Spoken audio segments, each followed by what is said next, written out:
Hello future teachers, welcome to the learning essence. अगर आप DElEd fourth semester के student हैं तो ये क्लास आपके लिए है। ये आपके पेपर थर्ड विज्ञान की क्लास है। मैं इससे पहले आपके 5 चैप्टर कंप्लीट करवा चुकी हूँ। आज आपका 6 चैप्टर है, तो एक ही बार में पूरा चैप्टर मैं कंप्लीट करवाती हूँ। इसके बाद आपके उसी चैप्टर के एमसीक्यू, लघु उत्तरीय और अति लघु उत्तरीय क्वेश्चन हो जाते हैं। तो आपके फोर्थ सेमेस्टर में 8 चैप्टर हैं और वो 8 चैप्टर 8 वीडियो में आपके कंप्लीट हो जाएंगे। Now let's start the class. अभी क्लास स्टार्ट करते हैं, ठीक है। डीएलएड फोर्थ सेमेस्टर आपका पेपर कौन सा है? थर्ड पेपर है, ठीक है। और आपका चैप्टर क्या है? 6 चैप्टर है, रक्त पीड़ित सामान्य रोगों की जानकारी। तो ये है, देखो, ब्लड जो है, रक्त जो है, वो हमारे शरीर में बहुत इंपॉर्टेंट भूमिका अदा करता है। हार्मोन्स को ले जाने के लिए, मिनरल्स को, ऑक्सीजन को, ट्रांसपोर्ट सिस्टम का काम करता है। लेकिन सोचो, यही आपकी ब्लड जो आपके लिए, बॉडी के लिए बहुत इंपॉर्टेंट है, वही आपकी वीकनेस बन जाए, वही आपकी क्या बन जाए? कमजोरी बन जाए। रक्त पीड़ित सामान्य रोगों की जानकारी। रक्त संरचना में रक्त संबंधित रोग। पाठ्यक्रम बिंदु इस अध्याय में रक्त पीड़ित प्रमुख रोग। कौन कौन से रक्त से होने वाले रोग? Anaemia, leukaemia, haemophilia, sickle cell anaemia, thalassaemia, dengue, malaria एवं रक्तदाब संबंधी रोग का विस्तृत अध्ययन करेंगे। तो इनके सबके बारे में आगे पढ़ेंगे।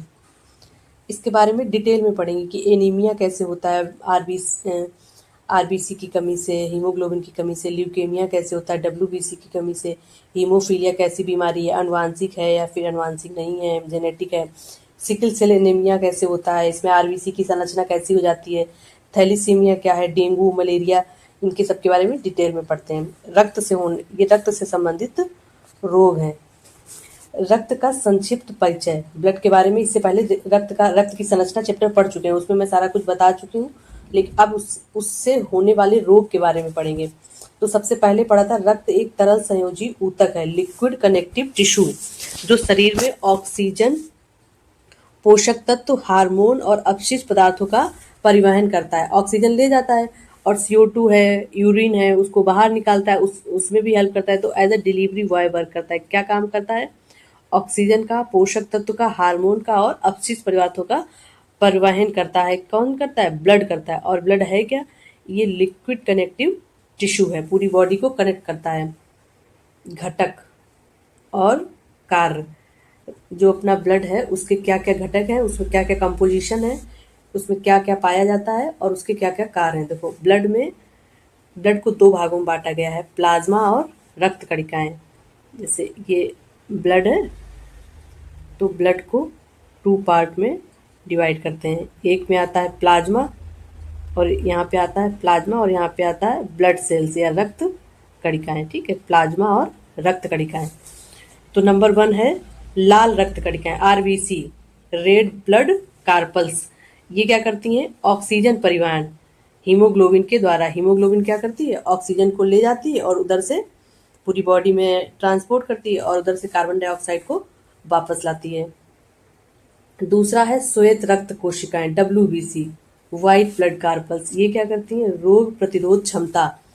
जो बॉडी में बाहर कोई ऐसा जीवाणु आ रहा है, कोई ऐसा एंटीजन आ रहा है जो हमारी बॉडी के लिए नुकसानदायक है, उसको इफेक्ट कर सकता है, तो क्या करते हैं? WBC उससे लड़ती है। रोग प्रतिरोधक क्षमता, संक्रमण से रक्षा करती है।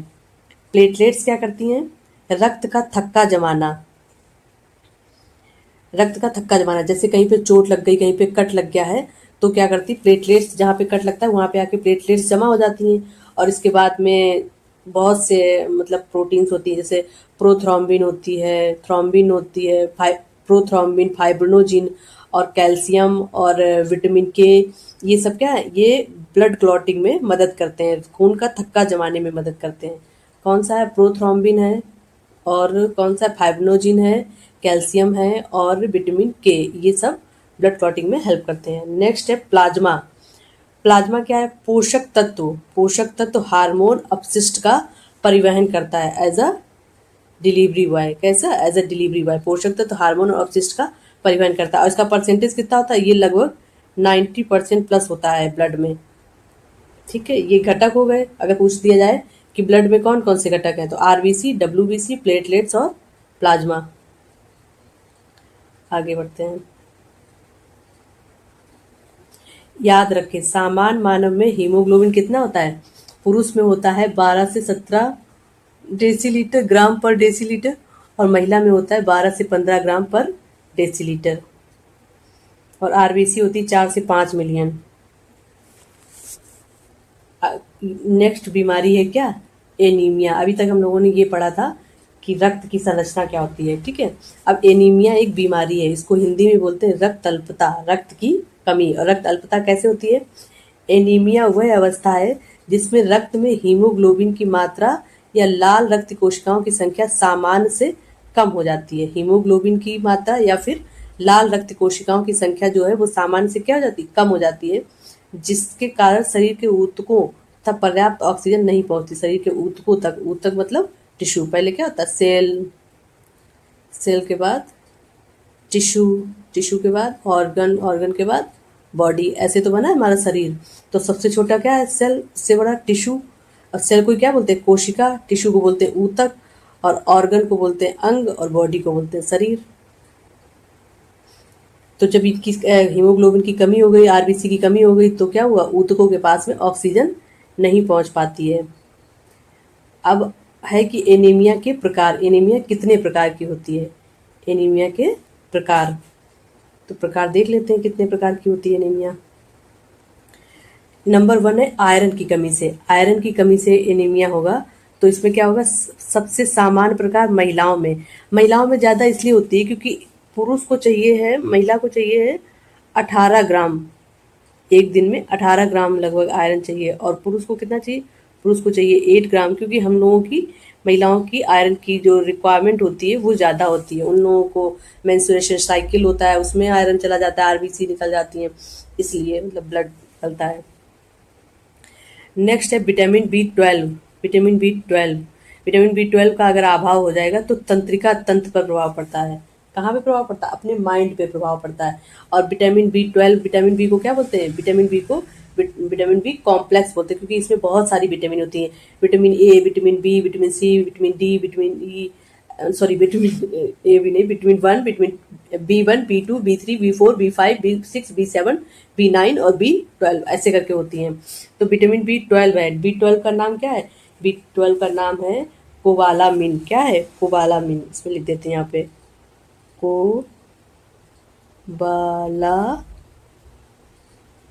कोबालामिन।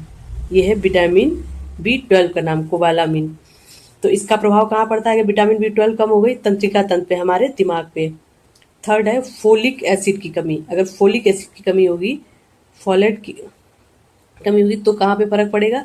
गर्भावस्था में खतरनाक होता है। गर्भावस्था में क्या होगा? खतरनाक होगा। नेक्स्ट है हेमेलिटिक एनीमिया, आरबीसी का तेज टूटना। आरबीसी क्या होगा? तेज टूट रही है। इससे क्या होगा? प्रतिरोधी क्षमता से संबंधित, प्रतिरोधी क्षमता में कमी आ जाएगी। आरबीसी का तेज टूटना। और प्लास्टिक एनीमिया, अस्थि मंजा की विफलता। अस्थि मंजा जो होता है अपना, बोन मैरो जो होता है वो विफल हो जाए। वहाँ पे जो बोन मैरो में आरबीसी बनती हैं, प्लेटलेट्स और ये सब बनती हैं, तो आरबीसी बनना ही बंद हो जाए, अपना बोन मैरो विफल हो जाए, सभी रक्त कोशिकाएं कम होती हैं। इसमें क्या होगा? सभी आरबीसी भी नहीं बनेगी, प्लेटलेट्स भी नहीं बनेगी, डब्ल्यूबीसी भी नहीं बनेगी, यहाँ पे फिर सबका बनना कम हो जाता है। तो ये हो गए प्रकार, ठीक है। पहले नंबर 1 क्या था? आयरन की कमी। आयरन की कमी सबसे ज्यादा किसमें होती है? महिलाओं में। विटामिन बी 12 की कमी होगी तो तंत्रिका तंत्र पर प्रभाव पड़ेगा। और फॉलिक एसिड की कमी होगी तो गर्भावस्था के लिए खतरनाक है।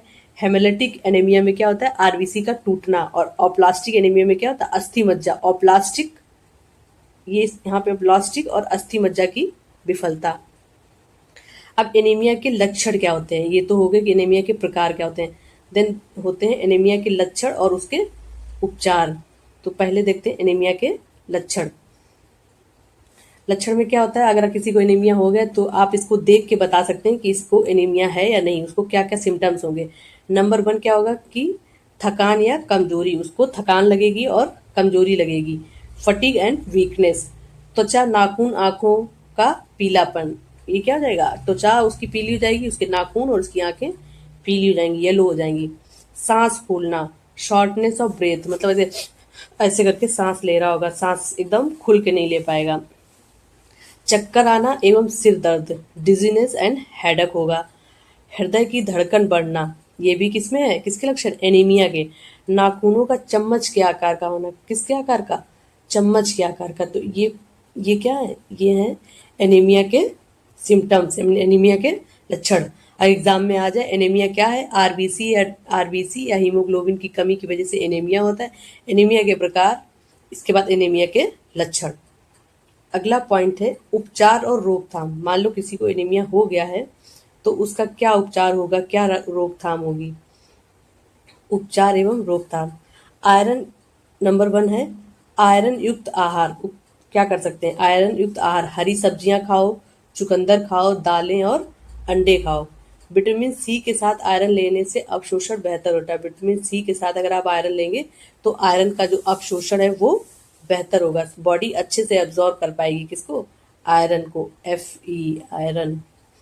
डॉक्टर की सलाह से आयरन B12 सप्लीमेंट लेना, आयरन और विटामिन B12 के सप्लीमेंट लेना, किसकी सलाह से, डॉक्टर की सलाह से। गंभीर मामलों में रक्त आदान, ब्लड ट्रांसफ्यूजन, अगर बहुत ज़्यादा मतलब वो हो रहा है तभी रक्त ट्रांसफ्यूजन मतलब कि ब्लड चढ़ाया जाता है ना, तो अगर बहुत ज़्यादा गंभीर स्थिति है तभी ब्लड फिर चढ़ाया जाता है। अगली डिसीज है, अगली बीमारी है sickle cell anaemia. Sickle cell anaemia क्या होता है, सिकल सेल एनीमिया में क्या होता है, अपनी जो सेल्स होती हैं, आरबीसी होती हैं, लाल रक्त कोशिकाएं, उनकी हंसिए के आकार की, वो पहले गोल होती हैं लेकिन फिर उनका आकार बदल जाता है और वो हंसिए के आकार की हो जाती हैं, पढ़ते हैं। यह एक अनुवांशिक जेनेटिक हेरिडिटी रोग है। कैसा है, अनुवांशिक जेनेटिक हेरिडिटी, जेनेटिक बोलो हेरिडिटी बोलो। अनुवांशिक मतलब क्या होता है, अनुवांशिक मतलब माता या पिता से ट्रांसफर होकर बच्चे में आना, उसको बोलते हैं अनुवांशिक रोग। इसमें लाल रक्त कोशिकाएं सामान्य गोल आकार की बजाय चंद्राकार, हसिया, दराती या सिकल, दराती हसिया ऐसे देखा है, इस टाइप से होता है, ऐसी हो जाती है आरबीसी। होती कैसी है, ऐसी एक्चुअल में बीच में पतली और आसपास मोटी ऐसी होती, लेकिन ऐसी ना होके कैसी हो जाती, हंसी दराती के आकार की होती है, अर्धचंद्राकार हो जाती है।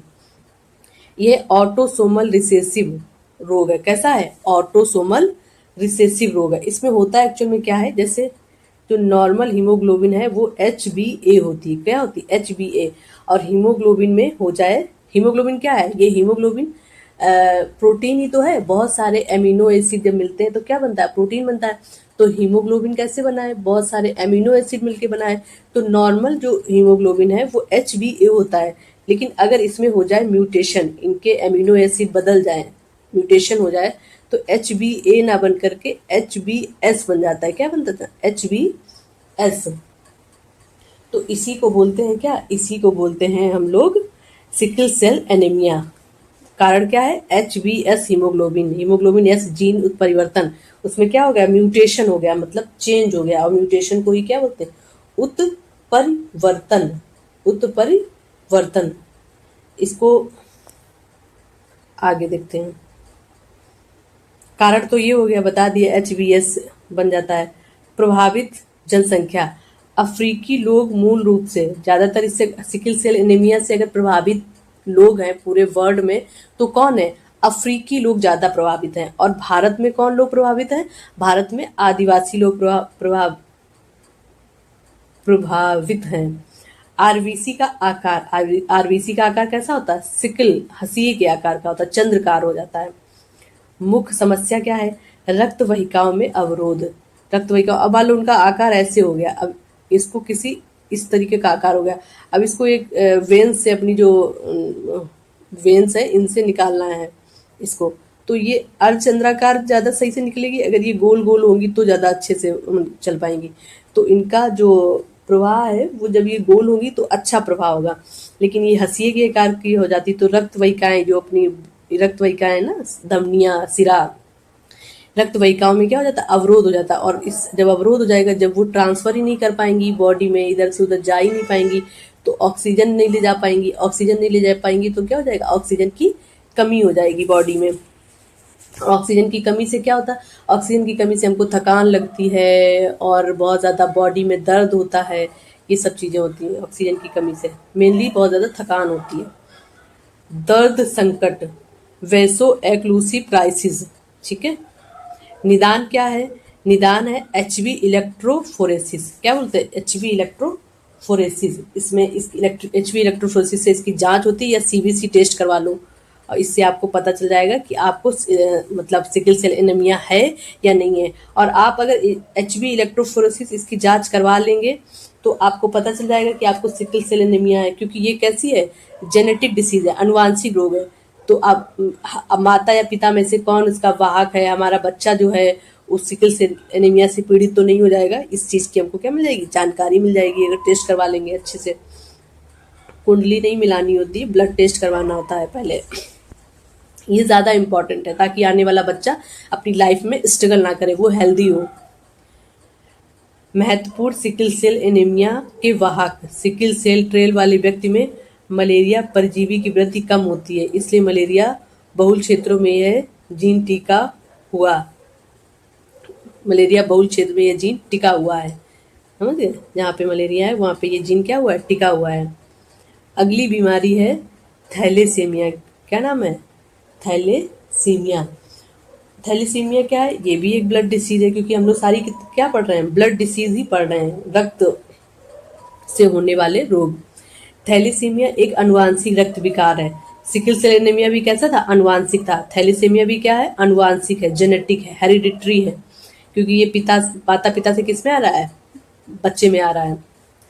जिसमें शरीर पर्याप्त मात्रा में हीमोग्लोबिन नहीं बना पाता। थैलेसीमिया में क्या होता है? शरीर पर्याप्त मात्रा में हीमोग्लोबिन नहीं बना पाता है। इसके कारण आरबीसी की उम्र कम हो जाती है और गंभीर एनीमिया हो जाता है। एनीमिया का भी जो एक्सट्रीम वर्जन है उसको क्या बोलते हैं? थैलेसीमिया। इसमें क्या होता है? इसमें आप कर सकते हैं क्या कि आप बोन मैरो ट्रांसप्लांट करवा सकते हैं। बोन मैरो में ही तो बनती है ना आरबीसी। कहाँ बनती है? बोन मैरो में। तो आप इसको अगर क्योर करवाना चाहते हैं तो बोन मैरो का ट्रांसप्लांटेशन करवा लें, या फिर ब्लड ट्रांसफ्यूजन, रक्त चढ़ाना। मतलब 2 से 4 वीक के अंदर क्या करना पड़ता है? मरीज को ब्लड चढ़ाना पड़ता है। तो ब्लड ट्रांसफ्यूजन करवाएं या बोन मैरो ट्रांसप्लांटेशन करवाएं। प्रकार।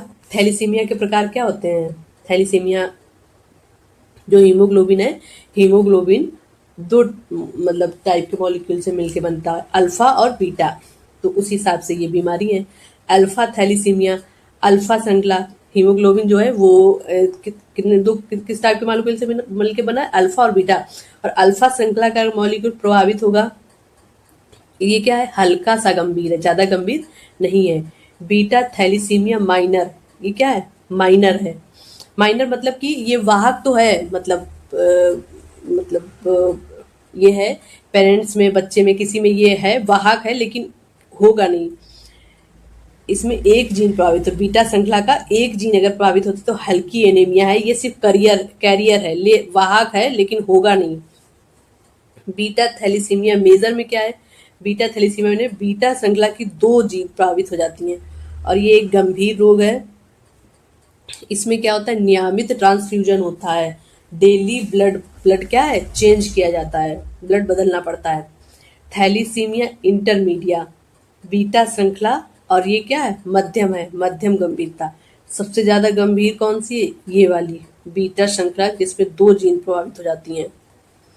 तो ये क्या पढ़ा था हम लोगों ने? थैलेसीमिया। थैलेसीमिया क्या होता है? जिसमें पर्याप्त मात्रा में हीमोग्लोबिन नहीं बनती, इसके कारण आरबीसी की उम्र कम हो जाती है और ये एक गंभीर एनीमिया है। एनीमिया का भी एक्सट्रीम रूप है। थैलेसीमिया के बाद आता है थैलेसीमिया के लक्षण और उपचार। थैलेसीमिया के लक्षण क्या हैं? गंभीर एनीमिया। थैलेसीमिया को क्या होता है? गंभीर एनीमिया। एनीमिया में भी क्या होता है? हीमोग्लोबिन और आरबीसी नहीं बनती, इसमें भी हीमोग्लोबिन नहीं बनती है। पीलिया, यकृत, प्लीहा वृद्धि। इसमें क्या हो जाता है? प्लीहा की वृद्धि हो जाती है। स्प्लीन, प्लीहा क्या होता है? स्प्लीन। यकृत को लीवर बोलते हैं। पीलिया जॉइंटिस हो जाता है, बॉडी सफेद हो जाती है, तो पीलिया, और सफेद नहीं, सॉरी, येलो हो जाती है। हड्डियों की विकृति, हड्डियां कैसी होती है? विकृत हो जाती हैं। और चेहरे की, विशेषकर कहाँ की हड्डियां विकृत होती हैं? चेहरे की। अब इसका उपचार क्या है? किसका? थैलेसीमिया का। नियमित रक्त आदान, डेली ब्लड ट्रांसफ्यूजन होता है। Iron chelation therapy. Iron chelation therapy में क्या होता है? जैसे जब ये ब्लड चढ़ाया जाता है तो इसके बाद क्या होता है, ब्लड बहुत ज़्यादा जगह जगह इकट्ठा हो जाता है, तो ऐसी दवाएं दी जाती हैं जो उससे क्या होता है, आयरन जो एक्स्ट्रा आयरन होता है वो चिपक जाता है और यूरिन के थ्रू वो ब्लड निकाला जाता है, इसीलिए इसको बोलते हैं iron chelation theory, extra iron को बाहर निकालना। दीर्घकालीन उपचार, अगर इसका, ये तो ब्लड ट्रांसफ्यूजन तो एक ऐसा है कि हाँ ब्लड चेंज कर रहे हैं डेली डेली, उसका आयरन केलेशन थेरेपी भी साथ में चल रही है, लेकिन अगर आप चाहते हैं कि इसका मुझे थोड़ा लॉन्ग टर्म में इलाज मिल जाए, लंबे समय के लिए, तो आपको क्या करना पड़ेगा, बोन मैरो ट्रांसप्लांट करनी पड़ेगी, अस्थि मज्जा प्रत्यारोपण करना पड़ेगा। रोकथाम, रोकथाम कैसे कर सकते हैं, विवाह पूर्व आनुवांशिक परामर्श, जेनेटिक काउंसिल, ब्लड टेस्ट करवाओ, डॉक्टर जो जो टेस्ट बोले वो टेस्ट करवाओ और पता करो कि ऐसा कुछ तो बीमारी नहीं है जो हमारे आने वाली संतान में ट्रांसफर हो सकती है। तो आनुवांशिक काउंसलिंग, जो जो हम लोग क्या करते हैं कि गुड़ मिलाने में बिजी हो जाते हैं, एक्चुअली में क्या करना चाहिए, जेनेटिक काउंसलिंग करवानी चाहिए दोनों कपल्स की। अगली बीमारी है हीमोफीलिया, ये भी कैसी है, ये भी जेनेटिक डिसीज है। कैसी डिसीज है, जेनेटिक। सिकल सेल एनीमिया भी कैसी थी, जेनेटिक थी। थैलीसीमिया भी कैसी थी, जेनेटिक थी। और ये हीमोफीलिया भी क्या है, जेनेटिक है। हीमो मतलब होता है आयरन और फीलिया मतलब होता है निकलना। हीमोफीलिया एक्स लिंक्ड रिसेसिव अनुवांशिक रोग है। कैसा है, एक्स लिंक्ड रिसेसिव अनुवांशिक रोग है।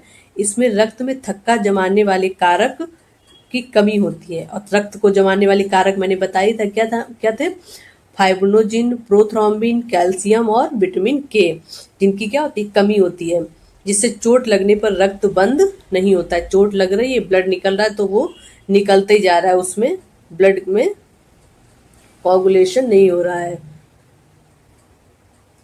अनुवांशिकी, एक्स लिंक्ड रिसेसिव, यह रोग मुख्यतः किसमें होता है, पुरुषों में होता है। पुरुष और महिलाएं इसकी क्या होती हैं, महिलाएं इसकी वाहक होती हैं। वाहक कैसे होती हैं, देखो एक्चुअली ये जो हीमोफीलिया में का जो रोग है वो एक्स क्रोमोसोम है, एक्स लिंक्ड है। कहाँ पे लिंक्ड है, ये एक्स एक्स क्रोमोसोम पे। और महिलाओं के पास 2 क्रोमोसोम है एक्स वाले, और पुरुषों के पास एक एक्स है और एक वाई है। महिलाओं में मान लो ये एक्स क्रोमोसोम पे हीमोफीलिया का जो जीन है वो इस पे चला गया, एक एक्स पे चला गया, एक्स एक एक्स के साथ में, तो एक तो सही है ना, एक तो सही है, तो इसलिए वो क्या होती हैं, वो हमेशा वाहक होती हैं, उनको कभी ये रोग नहीं होगा, वो वाहक होती हैं। और पुरुषों में अगर एक एक्स के पास हो गया तो दूसरा एक्स तो उनके पास है भी नहीं, इसलिए वो हमेशा क्या होते हैं, वो हमेशा उसको मतलब उनको ये बीमारी होती है। तो इसमें बोला गया है रोग मुख्यतः किसमें होता है, पुरुषों में होता है। महिलाएं हमेशा कैरियर होती हैं, वाहक होती हैं। और ये सबसे पहले डिसीज कहाँ पे ऑब्जर्व करी गई थी, कहाँ पे देखा गया था, इंग्लैंड की महारानी विक्टोरिया इस जीन की क्या थी, वाहक थी। इसे रॉयल डिसीज कहते हैं। रॉयल डिसीज इसलिए कहते हैं क्योंकि इनका जो पूरा रॉयल खानदान था, रॉयल खानदान मतलब एक स्टोरी है, रूस में जार द्वितीय थे, उनके बेटे, जार द्वितीय के जो बेटे थे, एलेक्सी जने नाम नहीं याद आ रहा, उनको ये डिसीज हो गई थी। तो उनको जब ये डिसीज हो गई तो वो भी रॉयल थे, मतलब उन्होंने शादी करी थी अपनी बेटी की, तो ये सारी डिसीज ये कहाँ पे हो रही थी, रॉयल फैमिली में हो रही थी, इसीलिए इसको क्या बोलते हैं, रॉयल डिसीज बोलते हैं। ऐसे एक स्टोरी भी है कि जो रूसी क्रांति हुई थी, जो वो थे जार द्वितीय, उनको जो हटा दिया गया था शासन से, मतलब वहां पे जो राजशाही थी वो खत्म हो गई थी, उसके पीछे भी देखा जाए तो ये डिसीज ही जिम्मेदार थी। एक ऐसे कहानी है कि जो वहाँ के राजा थे रूस के, उनके बेटे को ये डिसीज हो गई थी, हीमोफीलिया डिसीज थी। तो वो किसी को बताना नहीं चाह रहे थे जनता में कि उनके बेटे को ये डिसीज है, लेकिन फिर जनता को शक होने लगा ऐसे, तो उन्होंने बहुत जगह इलाज करवाया, बट उनका बेटा क्या है, सही नहीं हो रहा था। फिर एक संत थे वहाँ के, कोई होंगे, तो उन्होंने उस बेटे को, वो बहुत दर्द में रहता था बेटा उनका, तो उस संत को उन्होंने बुलाया, उस बेटे को दिखाया, तो उसको कुछ हेप्नोटाइज करना आता था, तो उस बेटे को हेप्नोटाइज करता था, तो उसको बेटे को पता भी नहीं चलता था कि उसको दर्द हो रहा है, तो वो खुश रहने लगा। जब वो खुश रहने लगा तो रानी को अच्छा लगा, वो उसको और ज्यादा मानने लगी, और ज्यादा उसके हिसाब से चीजें करने लगी कि भाई मेरे बेटे को इन्होंने ठीक कर रहे हैं। इसके बाद जब जार राजा का नाम जार्ज होती है, ऐसे करके कुछ है। तो वो जब युद्ध पे गए तो उसके पीछे वो जो सन था वो सारे मतलब फैसले रानी उसी के हिसाब से ले रही थी। बहुत से लोगों को चेंज कर दिया, जो भी अच्छे अच्छे पद पे थे उनको बदल के किसी दूसरे को रख दिया, बहुत सारे नियम बदल दिए, चीजें उसी के हिसाब से होने लगी। तो क्या है, वहां की जनता भड़क गई कि ये तो, और ये भी सुनने में आया कि रानी का उससे मतलब अफेयर भी था। इसके बाद जब वो वापस आते हैं तो जनता फिर उसका विरोध करती है। तो ऐसी भी एक स्टोरी है, सर्च करना, पढ़ना। ये रूसी क्रांति के 1805 की बात है, 1817 की। प्रकार, हीमोफीलिया के प्रकार देखते हैं। Haemophilia A, haemophilia B, haemophilia C. Haemophilia A में क्या होता है, फैक्टर 8 की कमी हो जाती है। ज्यादातर जो लोग हैं वो 80% इसी से पीड़ित होते हैं, हीमोफीलिया ए से, क्योंकि उनमें फैक्टर 8 की कमी होती है। हीमोफीलिया बी क्या होता है, हीमोफीलिया बी में फैक्टर 9 की कमी होती है। और हीमोफीलिया बी को क्या बोलते हैं, क्रिसमस डिसीज। अब इसका नाम क्रिसमस डिसीज क्यों है, क्योंकि एक सबसे पहले जो फैक्टर 9 जो है वो देखा गया था एक लड़के के अंदर, और उस लड़के का नाम क्या था, क्रिसमस नाम था, इसीलिए इस डिसीज का नाम रख दिया गया क्रिसमस डिसीज। और सबसे कम गंभीर है हीमोफीलिया सी, बॉर्न ब्लीब्रैंड, कम गंभीर है। ठीक है, अब आते हैं हीमोफीलिया जो डिसीज है, इसके लक्षण और उपचार। लक्षण क्या है, मामूली चोट से अत्यधिक रक्तस्राव, कहीं पे जरा सा कट लग गया तो बहुत ज्यादा ब्लड निकलता ही जा रहा है, निकलते जा रहा है। क्यों निकलता जा रहा है, क्योंकि ब्लड क्लॉटिंग करने वाले जो फैक्ट एलिमेंट, जो चीजें प्रोटीन्स होनी चाहिए वो उसमें है ही नहीं। प्रोथ्रोम्बिन प्रोटीन है नहीं, फाइब्रोजिन प्रोटीन है नहीं, कैल्शियम है नहीं, विटामिन के भी है नहीं। तो ब्लड क्लॉटिंग हो नहीं पा रही, ब्लड रुक नहीं रहा है, तो अत्यधिक रक्त स्राव हो रहा है, निकल रहा है। रोगों में जोड़ों में रक्तस्राव, घुटनी और कोहने में भी क्या होता है, ब्लीडिंग हो रही है। मांसपेशियों में रक्तस्राव, इंटरनल ब्लीडिंग भी होती है। उपचार, क्लॉटिंग फैक्टर इंजेक्शन, इसमें क्या लगता है, क्लॉटिंग फैक्टर इंजेक्शन लगता है, तो इससे ये ठीक नहीं मतलब थोड़ा सा रिकवर, थोड़ा सा ठीक लगने लगता होगा, क्योंकि ये लाइलाज है, ये सही नहीं होती है हीमोफीलिया। इसके बाद आते हैं leukaemia. Leukaemia blood cancer, blood cancer, इसमें क्या होता है, WBC बहुत ज्यादा बनने लगती है। आप कमेंट बॉक्स में बताना, ल्यूकेपेनिया शायद है, ल्यूकेपेनिया। WBC कम बनने से कौन सा रोग होता है, ल्यूकेपेनिया। और WBC ज्यादा बनने से ल्यूकेमिया। तो पढ़ते हैं, ल्यूकेमिया रक्त एवं अस्थि मज्जा का कैंसर है। ल्यूकेमिया किसका कैंसर है, रक्त एवं अस्थि मज्जा, बोन मैरो का कैंसर है। इसमें रक्त कोशिकाएं अनियंत्रित रूप से बढ़ने लगती हैं और असमान WBC सामान्य रक्त कोशिकाओं के निर्माण को बाधित करती हैं। जो असमान WBC हैं वो सामान्य रक्त कोशिकाओं के निर्माण को क्या करती हैं, बाधित करती हैं। और निर्माण कहाँ होता है, अस्थि मज्जा में होता है, बोन मैरो में होता है। तो सीधे सीधे याद रखो, ल्यूकेमिया मतलब WBC की संख्या का अनियंत्रित हो जाना, मतलब जो बॉर्डर पे सैनिक लगाए हैं अपनी बॉडी शरीर की सुरक्षा के लिए, अब वो सैनिक इतने ज्यादा हो गए हैं कि वो अब खुद ही पगला गए हैं। सैनिक बहुत ज्यादा सैनिक भर्ती हो गए, और वो सैनिक कैसे हैं, पागल सैनिक हैं कि अपनी ही कोशिकाओं को क्या कर रहे हैं, बाधित कर रहे हैं। प्रकार, अब इसके जो ल्यूकेमिया है उसके कौन कौन से प्रकार हैं। एक्यूट लिम्फोसाइड, क्या है, एक्यूट लिम्फोसाइड, ये कैसे है, ये है एक्यूट मतलब तीव्र। लिम्फोसाइड ये बच्चों में सामान्य है, लिम्फोसाइड बच्चों में सामान्य है। एक्यूट माइलोजिनस, ये भी तीव्र है, ये माइलॉइड वयस्कों में सामान्य है। इसके बाद क्रोनिक लिम्फोसाइट, ये दीर्घकालीन है, ये वृद्ध व्यक्तियों में अधिक होती है लंबे समय तक।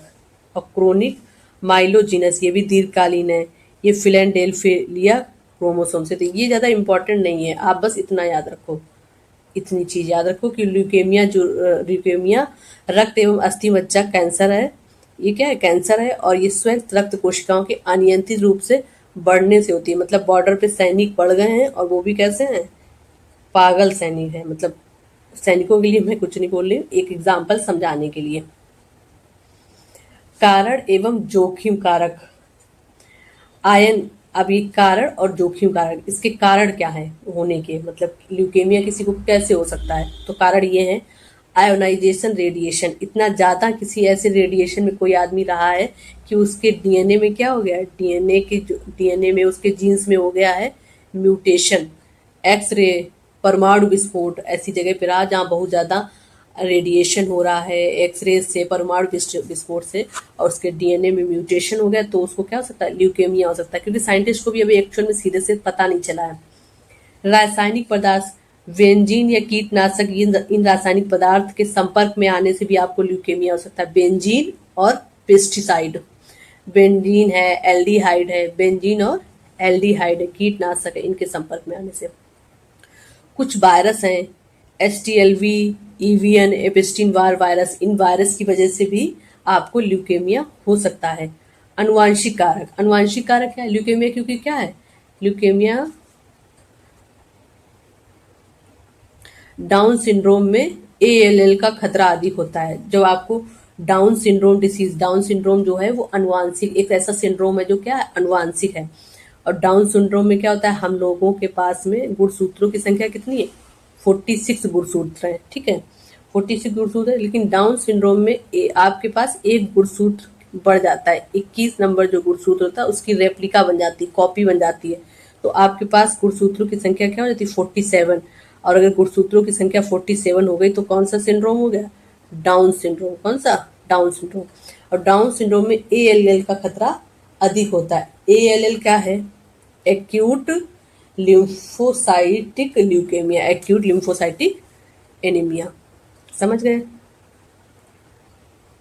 अगर आपसे पूछा जाए ल्यूकेमिया होने के कारण क्या है, तो बहुत ज्यादा विकिरण में, आयनकारी विकिरण या रेडिएशन में रहने से, एक्सरेज के रहने से, परमाणु विस्फोट के संपर्क में रहने से, क्योंकि उसमें रेडिएशन निकलती है, बेंजीन, एल्डिहाइड, पेस्टिसाइड के संपर्क में रहने से, या फिर डाउन सिंड्रोम का खतरा, डाउन सिंड्रोम अगर किसी को है तो उसको ल्यूकेमिया होने के खतरे अधिक हो जाते हैं। समझ गए। अब आते हैं लक्षण एवं उपचार। किसके लक्षण और उपचार, ल्यूकेमिया के।